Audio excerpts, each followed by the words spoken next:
علی رسولہ الکریم اما بعد۔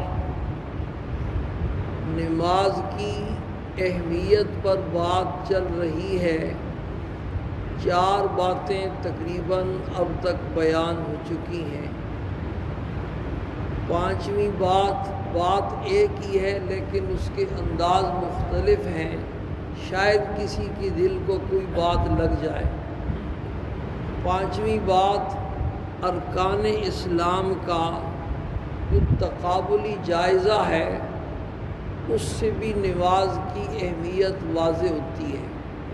حج یہ بھی اسلام کا ایک اہم رکن ہے، لیکن صرف مالداروں پر ہے اور پوری زندگی میں ایک مرتبہ ہے، اور اگر کوئی نفلی حج بھی کرے تو تب بھی سال میں ایک ہی مرتبہ اس کی باری آئے گی اور مخصوص مقامات میں جا کے آئے گی۔ زکوٰۃ یہ بھی اسلام کا ایک اہم رکن ہے، لیکن اس کا تعلق بھی صرف مالداروں کے ساتھ ہے، اور وہ بھی سال میں صرف ایک ہی مرتبہ ادا کرنا فرض ہے۔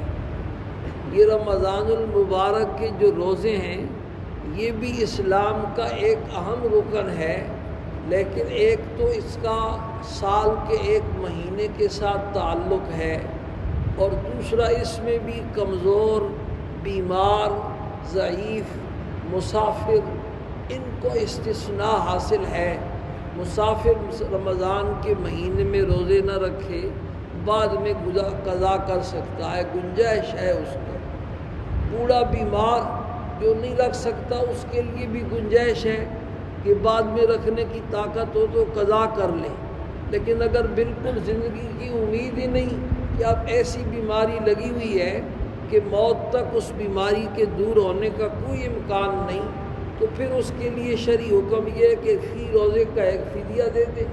ایک صدقۃ الفطر کے برابر ایک روزے کا فدیہ ہے، وہ 30 روزوں کا فدیہ دے دے تو تب بھی روزے معاف ہو جائیں گے۔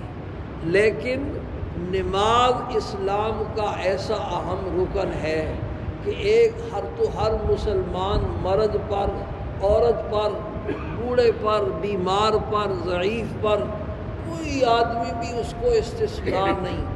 اور دوسرا روزانہ ہے، اور روزانہ بھی 5 مرتبہ ہے۔ آخر کوئی تو بات اس میں تھی نا، کسی کو بھی اللہ پاک نے استثناء نہیں دیا۔ کھڑے ہو کر کے پڑھنے کی طاقت ہے تو کھڑے ہو کر کے پڑھنا فرض ہے، اور اگر کھڑے ہو کر کے نہیں پڑھ سکتے، تکلیف ہوتی ہے، تو بیٹھ کر کے پڑھنا ہے، لیکن پڑھنا ضرور ہے۔ اور اگر بیٹھ کر کے بھی نہیں پڑھ سکتے اور بیٹھنے کی ہمت نہیں ہے تو لیٹ کر کے پڑھنی ہے۔ اسپتال میں داخل ہے، بیڈ کے اوپر لیٹا ہوا ہے، اس حال میں بھی نماز نہیں پڑھ سکتا اور نماز چھوڑ نہیں سکتا، رکوع سجدہ نہیں کر سکتا تو رکوع سجدہ اشارے سے کر لے، لیکن نماز بہرحال کسی صورت معاف نہیں۔ یہاں تک کہ عین میدان جنگ میں صلاۃ الخوف اللہ پاک نے مشروع کر دی۔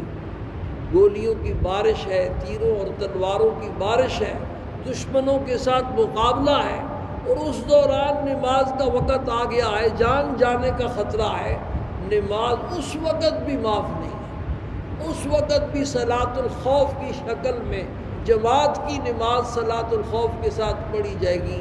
امام اپنے لشکر کے 2 حصے کرے گا، پہلے ایک کو 1 رکعت پڑھائے گا، وہ دشمن کے مقابلے میں چلے جائیں گے، وہ دوسرا آ جائے گا، پھر ان کو 1 رکعت پڑھائے گا، وہ دشمن کے مقابلے میں چلے جائیں گے، پھر پہلا واپس آ کر کے اپنی نماز پوری کرے گا، پھر یہ دشمن کے مقابلے میں چلا جائے گا، پھر دوسرا واپس آ کر کے اپنی نماز پوری کرے گا۔ یہ چلنا پھرنا اور قبلے سے سینے کا پھرنا، یہ ساری باتیں اللہ نے گوارا کر لی، لیکن نماز کسی صورت میں معاف نہیں۔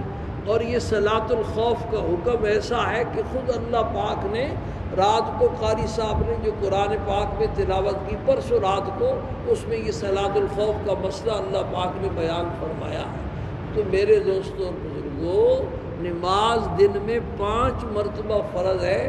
آپ خود سمجھ لیں کہ زکوٰۃ اور حج اور روزہ کیسا ہے اور نماز کیسی ہے۔